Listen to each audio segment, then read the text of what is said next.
Subscribe करिए हमारे channel target UP TET CTET को और बेल आइकन को दबाइए। हेलो फ्रेंड्स, मैं रेनू स्वागत करती हूँ आप सभी भावी अध्यापक एवं अध्यापिकाओं का आपके अपने channel target UP TET CTET में। दोस्तों, आज की इस वीडियो में हम आपके डीएलएड फर्स्ट सेमेस्टर के फर्स्ट पेपर बाल विकास एवं सीखने की प्रक्रिया के अंतर्गत आप लोग के पवन सीरीज के मोस्ट इंपोर्टेंट अति लघु उत्तरीय क्वेश्चंस की सीरीज में क्वेश्चन नंबर 101 से पढ़ने वाले हैं। 100 क्वेश्चन आप लोगों ने 2 पार्ट में पढ़ा है, 50-50 के पार्ट में आपने पढ़ा है। आज यहाँ पर ये तीसरा और लास्ट पार्ट है आपका। इसके बाद पूरा खत्म हो जाएगा आपके पवन सीरीज में जितने भी अति लघु उत्तरीय क्वेश्चंस हैं।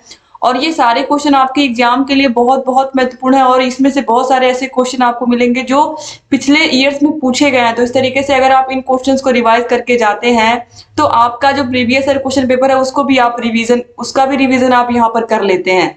तो इस तरीके से आपके लिए बहुत बहुत इंपॉर्टेंट है। चलिए स्टार्ट करते हैं। क्वेश्चन नंबर 101 है, स्मृति जो कि एक जटिल मनोशारीरिक योग्यता होती है, इसके अंतर्गत होने वाली 4 प्रक्रियाओं के नाम बताइए। सीखना, धारण करना, पुनःस्मरण और पहचान। तो यही 4 प्रक्रियाएं होती हैं स्मृति के अंतर्गत। इसको याद रखिएगा। सीखना, फिर उसको धारण करना, यानी कि आपने कोई चीज सीखी है, फिर आप क्या करते हो, उसको धारण करते हो, यानी कि उस सीखी हुई चीज को समझते हो, फिर उसको पुनः याद करना होता है तो याद कर लेते हो, और पहचान पाना होता है तो उसको आप पहचान भी लेते हो। तो ये 4 टोटल प्रक्रियाएं होती हैं। अब इसके बाद देखिए क्वेश्चन नंबर 102 है, बालक की वह मनोस्थिति जिसके द्वारा वह विभिन्न परिस्थितियों में व्यक्तिगत तथा सामाजिक समायोजन करने में समर्थ होता है कहलाता है। बालक की वह मनोस्थिति जिसके द्वारा वह विभिन्न परिस्थितियों में व्यक्तिगत तथा सामाजिक समायोजन करने में समर्थ होता है वह मानसिक स्वास्थ्य कहलाता है। इसके बाद क्वेश्चन नंबर 103 है, जब बालक किसी तथ्य कार्य को दूसरे बालक के तथ्य कार्य को देखकर उसके तरह सीखता है तो वह सीखने की कौन सी विधि कहलाती है। तो दोस्तों, यह विधि अनुकरण कहलाती है, यानी कि किसी को आप काम करते हुए देख रहे हो और उसी तरीके से आप भी काम कर रहे हो तो यह क्या होगा, अनुकरण विधि होगी। क्वेश्चन नंबर 104 है, अन्य बातों के समान होने पर कोई बालक कई बार अभ्यास करते करते कोई चीज सीख ले तो सीखने की यह विधि थॉर्नडाइक के किस विधि के अंतर्गत आता है। तो यह आता है अभ्यास एवं त्रुटि के द्वारा, यानी कि आप किसी काम को सीख रहे हो, आप बार बार असफल हो रहे हो लेकिन आप हार नहीं मान रहे हो, आप किए जा रहे हो तो यह क्या होगा, अभ्यास एवं त्रुटि विधि। क्वेश्चन नंबर 105 है, जब एक कुत्ते के सामने पहले घंटी बजाई जाती है, फिर उसके सामने भोजन का टुकड़ा दिया जाता है और कुत्ता मुंह में से क्या निकालता है, लार का क्या करता है, यहाँ पर देखिए लार निकालता है। यह प्रक्रिया कई बार होने के बाद प्रयोगकर्ता द्वारा घंटी बजाते ही कुत्ते द्वारा लार स्राव करना किसके और कौन से सिद्धांत के अंतर्गत आता है। यानी कि यहाँ पर बात की गई है पावलोव के सिद्धांत की। उसमें क्या था कि घंटी बजाई गई और तुरंत उसको भोजन दिया गया। जैसे ही घंटी बजाई गई उसको भोजन का टुकड़ा दिया गया और टुकड़ा देखते ही उसके मुंह से लार निकलने लगा। लेकिन ऐसी प्रक्रिया करते करते एक बार पावलोव ने क्या किया कि केवल घंटी बजाई और बिना भोजन दिए ही, केवल घंटी बजाई फिर भी उसके मुंह से लार निकला, बिना खाना दिए ही उसके मुंह से लार निकल गया। तो यह है संबद्ध प्रतिक्रिया सिद्धांत, यानी कि उसको ये लगा कुत्ते को कि अगर घंटी बजाई जाएगी तो भोजन मिलेगा ही मिलेगा, इसी वजह से उसके मुंह से लार निकल गया। तो उसने अपना संबंध घंटी से बना लिया था, इसीलिए यहाँ पर इसे संबद्ध प्रतिक्रिया का सिद्धांत कहते हैं। क्वेश्चन नंबर 106 है, बालक में पाए जाने वाले जन्मजात अभिप्रेरकों के नाम बताइए। तो भय, क्रोध, प्रेम, यही 3 संवेग हैं जो बच्चे में बचपन से पाए जाते हैं और वॉटसन ने इन्हीं तीनों को ही केवल संवेग माना है, जबकि आपको पता है मैकडूगल ने 14 संवेग बताए हैं और इस पर मैंने पूरा एक वीडियो बनाया है अलग से, आपको पता ही है मैकडूगल के 14 संवेगों पर।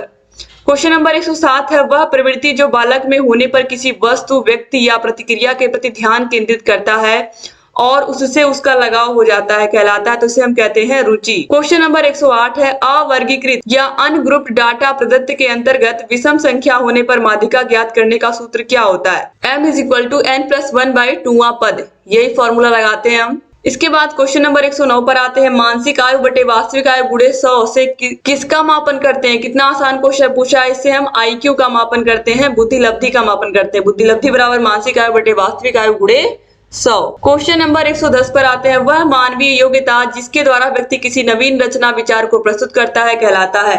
तो इस योग्यता को हम कहते हैं सृजनात्मकता। क्वेश्चन नंबर 111 है, शारीरिक रचना, बुद्धि, रुचि, व्यक्तित्व आदि गुणों में एक व्यक्ति का दूसरे व्यक्ति से भिन्न होना कहलाता है। तो शारीरिक रचना, क्योंकि आपके क्लास में अगर 30 बच्चे हैं तो 30 बच्चों में से सारे बच्चों की शारीरिक रचना क्या होगी? अलग, कोई पतला है, कोई मोटा है, कोई लंबा है, कोई छोटा है। इसके अलावा हर एक बच्चे की बुद्धि अलग होगी, हर बच्चे की रुचियां, किसी को साइंस में इंटरेस्ट है, किसी को आर्ट में इंटरेस्ट है, किसी को मैथ में इंटरेस्ट है। तो हर बच्चे की क्या है, इंटरेस्ट चीजें अलग अलग हैं, उनका व्यक्तित्व अलग अलग होगा। तो इस तरीके से उनके अंदर क्या होती है, ये व्यक्तिगत भिन्नता होती है। क्वेश्चन नंबर 112 है, जीन पियाजे ने बालक के संज्ञानात्मक विकास के अंतर्गत अंतिम अवस्था किसे माना है? तो 4 अवस्थाएं जीन पियाजे ने बताई हैं। पहली है इंद्रिय जनित गामक अवस्था, जो कि जन्म से लेकर के 2 वर्ष तक होती है। दूसरी है पूर्व संक्रियात्मक अवस्था, जो कि 2 वर्ष से लेकर के 7 वर्ष तक होती है। तीसरी है पूर्व संक्रियात्मक अवस्था, जो कि 7 वर्ष से लेकर के 11 वर्ष तक होती है। और लास्ट है औपचारिक संक्रियात्मक अवस्था, फॉर्मल ऑपरेशनल पीरियड, यह होता है 11 वर्ष से लेकर के 15 वर्ष तक, और यही सबसे अंतिम अवस्था है। क्वेश्चन नंबर 113 है, सिगमंड फ्रायड द्वारा प्रतिपादित व्यक्तित्व विकास के सिद्धांत को क्या कहते हैं हम? तो इसे हम कहते हैं मनोविश्लेषणात्मक सिद्धांत, psycho analytical theory. Question number 114 है, परोक्ष वस्तुओं के विषय में चिंतन करना क्या कहलाता है? परोक्ष वस्तुओं के विषय में, परोक्ष का मतलब क्या होता है? प्रत्यक्ष का मतलब क्या होता है? जो हमारे सामने है, हमारे सामने उपस्थित है। और परोक्ष का मतलब होता है जो हमारे सामने नहीं उपस्थित है, फिर भी उसके बारे में हम क्या कर रहे हैं, सोच रहे हैं। जैसे कोई हमारा दोस्त है जिसके साथ हम स्कूल में पढ़ाई की थी, हमने कॉलेज में पढ़ाई की थी, लेकिन अब वो हमारे साथ नहीं पढ़ रहा है, लेकिन फिर भी हम उस दोस्त को याद तो रखते हैं ना, उसके बारे में सोचते हैं ना। तो ये क्या हो गया, कल्पना हो गया। यानी कि जो व्यक्ति, जो वस्तु हमारे पास नहीं है, हम उसके बारे में सोच रहे हैं। जैसे कि भविष्य में हम सोचते हैं कि हमको अच्छी नौकरी मिल जाएगी, हमारे पास बड़ा घर होगा, बड़ी गाड़ी होगी। तो ये क्या है, हमारी कल्पना ही तो है। तो इस तरीके से अब हम आगे बढ़ते हैं। क्वेश्चन नंबर 115 है, एक ऐसा उत्पादक चिंतन जिसमें किसी समस्या का समाधान करने के लिए गत अनुभवों को नए ढंग से संगठित समायोजित किया जाता है कहलाता है। तो इसे हम कहते हैं तर्क। क्वेश्चन नंबर 116 है, सीखने की मात्रा तथा समय के परस्पर संबंध को चित्रांकित करने पर जो वक्र प्राप्त होता है उसे हम क्या कहते हैं? उसे हम सीखने का वक्र कहते हैं, लर्निंग कर्व कहते हैं। क्वेश्चन नंबर 117 है, जब कोई बालक सीखने को तत्पर होता है तब वह जल्दी से चीजों को सीखता है। थॉर्नडाइक के सीखने के किस नियम के अंतर्गत आता है? तत्परता के नियम के अंतर्गत। मुख्य नियम कौन कौन से हैं थॉर्नडाइक के? अभ्यास का नियम, तत्परता का नियम और प्रभाव का नियम। जब आप किसी चीज को सीखने के लिए तत्पर रहोगे तभी आप उस चीज को सीख पाओगे। अगर उस चीज को आप सीखने के लिए तत्पर नहीं हो, तो अगर जबरदस्ती कोई इंसान आपको सिखा रहा है तो आपको वह सीखने में समय लगेगा। क्वेश्चन नंबर 118 है, सीखने के किस सिद्धांत के अंतर्गत व्यक्ति संपूर्ण परिस्थिति के प्रत्यक्षीकरण के आधार पर सीखता है? तो यह है गेस्टाल्ट सिद्धांत, जिसे हम सूझ या अंतर्दृष्टि का सिद्धांत भी कहते हैं, जिसे कोहलर ने दिया था। क्वेश्चन नंबर 119 है, वे प्रेरक जिन्हें व्यक्ति अपने प्रयासों से प्राप्त करता है वे क्या कहलाते हैं? वे कहलाते हैं अर्जित प्रेरक। क्या कहलाते हैं? अर्जित प्रेरक। यहाँ पर क्या रहेगा आंसर में? अर्जित प्रेरक। जैसे कि सम्मान हुआ, प्रतिष्ठा हुआ, इसे आप क्या करते हो? इसे आप अपने प्रयासों से प्राप्त करते हो। इसे कैसे प्राप्त करते हो? अपने प्रयासों से प्राप्त करते हो। यहाँ पर ये रहेगा दोस्तों आंसर में अर्जित प्रेरक, यानी कि जिन्हें आप अपने मेहनत से, अपने लगन से प्राप्त करते हो। समाज में सम्मानजनक जीवन जीना, या ये कहें कि आपका सभी लोग सम्मान करें, इसके लिए आपको क्या करनी पड़ती है? मेहनत करनी पड़ती है, पढ़ाई करनी पड़ती है। तो इस तरीके से, इसके अलावा सबसे बड़ी चीज कि लोगों की रिस्पेक्ट करनी पड़ती है। अगर आपको रिस्पेक्ट चाहिए तो आपको रिस्पेक्ट देना भी पड़ेगा। तो इस तरीके से वे प्रेरक जिन्हें व्यक्ति अपने प्रयासों से प्राप्त करता है वे क्या होती हैं? अर्जित प्रेरक होते हैं, यानी कि जिससे व्यक्ति अर्न करता है, कमाता है। इसके बाद क्वेश्चन नंबर 120 है, अधिगम, धारणा, पुनः स्मरण तथा पहचान आदि प्रक्रियाएं किसके अंतर्गत आते हैं? तो ये स्मृति के अंतर्गत आते हैं। क्वेश्चन नंबर 121 है, अशिक्षित व्यक्ति बालकों की बुद्धि का मापन किस परीक्षण से करते हैं? तो ये अशाब्दिक बुद्धि परीक्षण होता है। अशाब्दिक यानी कि जिसमें शब्द नहीं होते हैं, जिसमें आपको कुछ एक्टिविटी करके दिखानी होती है, या कुछ ऐसी चीजें होती हैं जिनमें अगर कोई व्यक्ति अशिक्षित है, जो पढ़ा लिखा नहीं, अनपढ़ है, वो भी इसको कर ले, ठीक है। और शाब्दिक में क्या होता है? जो पढ़े लिखे व्यक्ति होते हैं उनके लिए वो परीक्षण होता है। और अशाब्दिक जो बिना पढ़े लिखे लोग होते हैं, या व्यक्ति होते हैं, बालक होते हैं, उनके लिए होता है। क्वेश्चन नंबर 122 है, बालक के संवेगात्मक विकास से संबंधित विकासात्मक सिद्धांत का प्रतिपादन किसने किया था? तो आपको पता है ये जीन पियाजे ने दिया है संवेगात्मक विकास का सिद्धांत या संज्ञानात्मक विकास का सिद्धांत। क्वेश्चन नंबर 123 है, जीन पियाजे द्वारा प्रतिपादित बालक के संज्ञानात्मक विकास से संबंधित तीसरी अवस्था कौन सी है? तीसरी अवस्था क्या है? मूर्त संक्रियात्मक अवस्था, जो कि 7 वर्ष से लेकर के 11 वर्ष तक होता है। क्वेश्चन नंबर 124 है, क्रंदन, बलबलाना, हाव भाव, शब्द भंडार तथा वाक्य निर्माण किसकी विकास अवस्था होती है? तो ये भाषा विकास या शैशवा अवस्था की अवस्था होती है। क्वेश्चन नंबर 125 है, व्यक्तित्व का वह प्रकार जिसके अंतर्गत व्यक्ति दूसरे लोगों, समाज के अन्य लोगों के प्रगति के लिए सोचकर कार्य करता है, क्या कहलाता है? तो व्यक्तित्व का वह प्रकार जिसके अंतर्गत व्यक्ति दूसरे लोगों के विषय में सोचता है, समाज के अन्य लोगों के प्रति क्या करता है? कार्य करता है, तो वो क्या कहलाता है? वो बहिर्मुखी व्यक्ति कहलाता है। जैसे कि डॉक्टर हुआ, जैसे कि नेता हुआ, जैसे कि टीचर हुआ, ये सब क्या होते हैं? बहिर्मुखी व्यक्तित्व के व्यक्ति होते हैं, जो समाज के लिए तो काम कर रहे होते हैं। क्वेश्चन नंबर 126 है, CAT यानी कि चिल्ड्रन एप्रिसिएशन टेस्ट क्या है? इसका निर्माण किसने किया? तो चिल्ड्रन एप्रिसिएशन टेस्ट का मतलब क्या होता है? देखिए, यह परीक्षण TAT की तरह ही होता है, टेट यानी कि थीमेटिक अपेरेंट टेस्ट की तरह ही होता है, परंतु अंतर केवल इतना होता है कि इसका प्रयोग हम बालकों के लिए, चिल्ड्रंस के लिए, बच्चों के लिए करते हैं। इसमें 10 चित्र होते हैं। चित्रों में पशु मनुष्यों की तरह कार्य करते हुए दिखाई देते हैं। इसका निर्माण लियोपोल्ड बेलेक ने किया था, याद रखिएगा, लियोपोल्ड बेलेक ने किया था 1948 में। और टेट परीक्षण किसने किया था? TAT टेट परीक्षण मरे एवं मार्गन ने। और कैट परीक्षण यानी कि CAT परीक्षण किसने किया था अगर पूछेगा तो? लियोपोल्ड बेलेक ने किया था, याद रखिएगा, बहुत इंपॉर्टेंट है। क्वेश्चन नंबर 127, वह शक्ति जिसके कारण व्यक्ति अपने कार्य को करने या ना करने के लिए बाध्य हो जाता है, क्या कहलाती है? ये कहलाती है प्रेरणा। क्वेश्चन नंबर 128 है, सीखने से संबंधित प्रभाव का नियम का प्रतिपादन किसने किया? तो प्रभाव का नियम, अभ्यास का नियम, तत्परता का नियम किसने दिया है? थॉर्नडाइक ने दिया है सीखने के मुख्य 3 नियम। क्वेश्चन नंबर 129 है, कोहलर ने अपने सीखने के सिद्धांत का प्रतिपादन किसके ऊपर प्रयोग करके किया? तो वन मानुस, जिसका नाम उसने सुल्तान रखा था, और कोहलर ने इसी के ऊपर अपना प्रयोग किया। तो दोस्तों, अगर आपने पूरे के पूरे पवन सीरीज के सारे क्वेश्चन सॉल्व कर लिए, पूरे के पूरे राजन सीरीज के सारे क्वेश्चन सॉल्व कर लिए, इसके अलावा मैंने सारे के सारे previous year question paper solve करवाए हर विषय के। फर्स्ट पेपर आपका बाल विकास में क्या क्या पढ़ना है और कैसे आप सिर्फ एक वीडियो को देख करके पूरे का पूरा सब्जेक्ट आप कवर कर सकते हो, वो वीडियो मैंने बनाई है। बाल विकास की, शिक्षण अधिगम की भी मैंने बनाई है। तो इन वीडियोस को देख करके आप बहुत बहुत आसानी से अपना जो स्कोर है वो बहुत अच्छा ला सकते हो फर्स्ट सेमेस्टर का। इन सारे वीडियोस की लिंक आपको डिस्क्रिप्शन बॉक्स और कमेंट बॉक्स में मिल जाएगी। आप सारे वीडियोस को देखिए, आपको अलग से और कुछ करने की जरूरत नहीं है, क्योंकि अब आपके पास इतना टाइम नहीं है कि आप हर एक विषय का क्लास अटेंड करिए। अब आपके पास टाइम है कि सारी की सारी सीरीज को घोल के पी जाइए अब बहुत अच्छे से।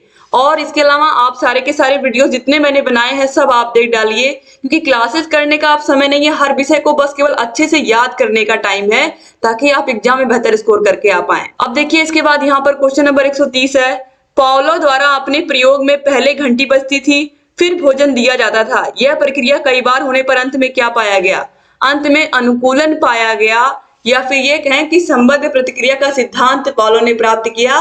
तो इस तरीके से यहाँ पर अनुकूलन हो गया।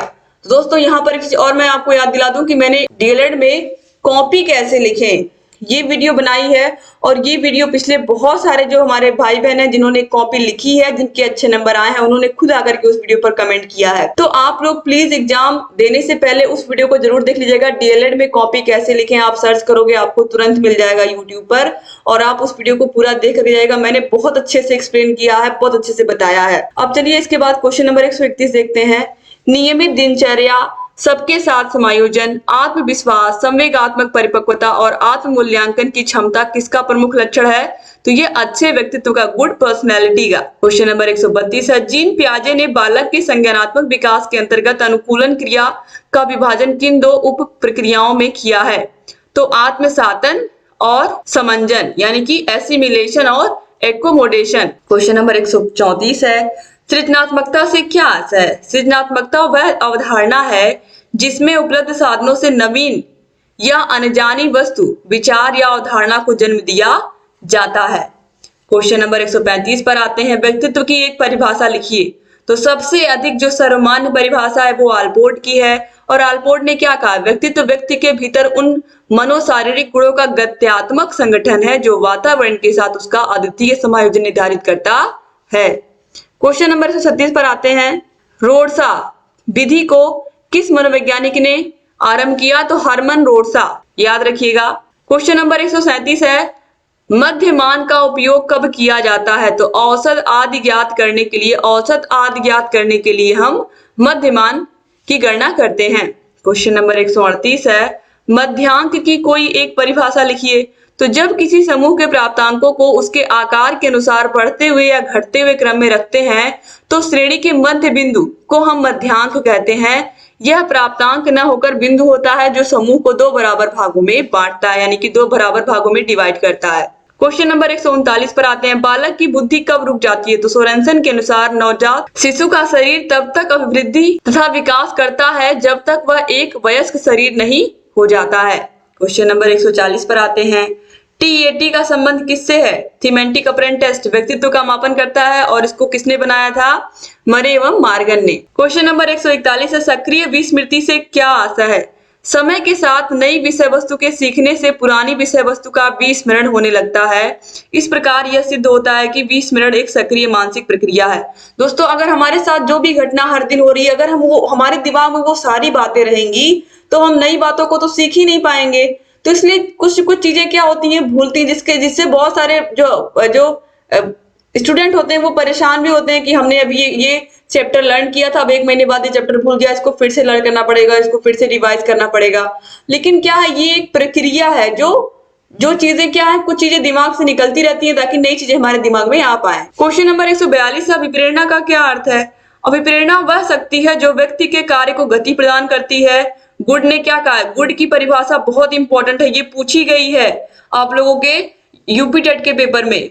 प्रेरणा कार्य को आरंभ करने, जारी रखने और नियमित करने की प्रक्रिया, यही पूछा ही गया था, 1 नंबर का क्वेश्चन था ये। अब इसके बाद आगे बढ़ते दोस्तों, क्वेश्चन नंबर 143 पर आते हैं, हल के अनुसार सीखने की प्रक्रिया का आधार क्या है?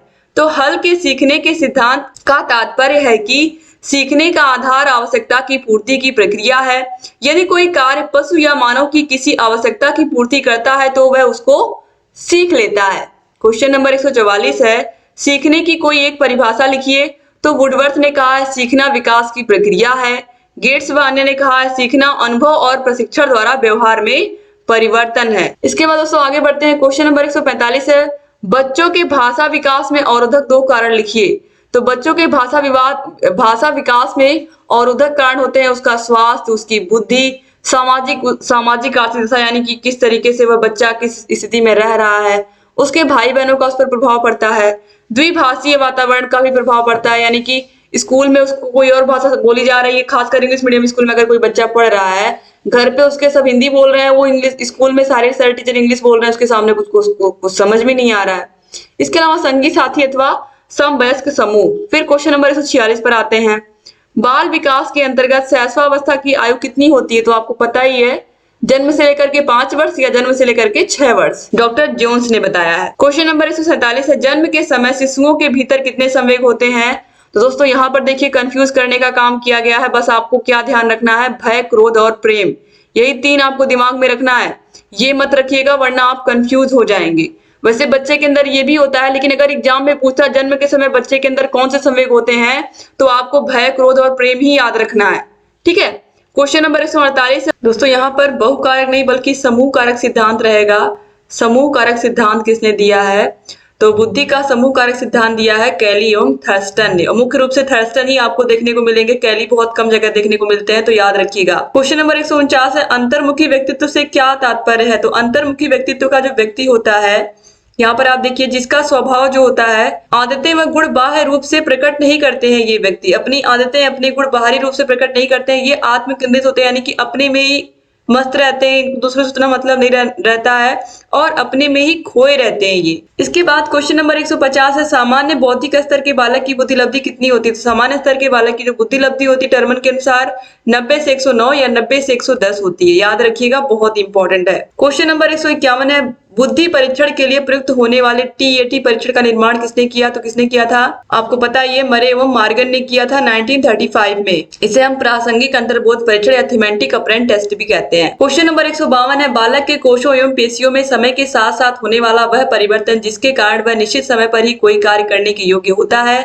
कहलाता है, तो उसे हम कहते हैं परिपक्वता। क्वेश्चन नंबर 153 है, पाओलो ने सीखने से संबंधित अपने सिद्धांत का प्रतिपादन किसके ऊपर प्रयोग करके किया था? तो कुत्ते के ऊपर प्रयोग किया था। इसके बाद क्वेश्चन नंबर 154 है, प्यास, भूख, निद्रा, प्रतिष्ठा में कौन सा अर्जित अभिप्रेरणा के अंतर्गत आता है? आप सभी को पता है कि जो प्रतिष्ठा होती है, सम्मान होती है, वो व्यक्ति अर्जित करता है, तो यह अर्जित अभिप्रेरणा के अंतर्गत आता है। क्वेश्चन नंबर 155 है, सीखी गई सामग्री को पुनः स्मरण कर रखने की असफलता क्या कहलाती है?